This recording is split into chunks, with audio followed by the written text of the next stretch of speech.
So I wanted to point out one flaw that we all have as humans, and I wanted to give you an experiment to do to actually just show you that you have this flaw.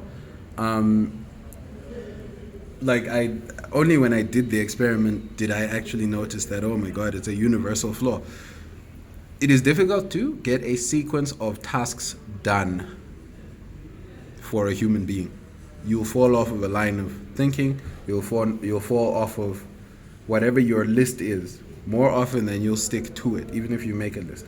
Definitely make a list, make a plan for your day, make sure that it's structured because you're trying to do something. You're not trying to do anything. Right? You're trying to do something, the right thing. But here's the idea: make a long list of things to do, and try to check down that list. The number of times that you fall off of this list will tell you just how hard it is for you to stick to this list.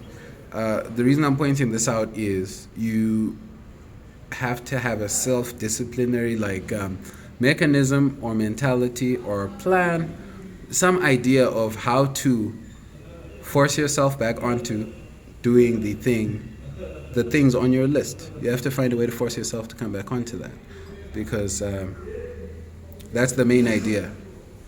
You already know what to do. It might not be a knowledge point, it might not be an experience point, but I'll tell you what, if I ask you what should you be doing, you'll answer me. You know what to do. So the idea is to do it. And none of us can do that. But we can get better and better at it, and we should definitely go for it. Perfection is not possible, but to go for it is the best that you can do. So go for it.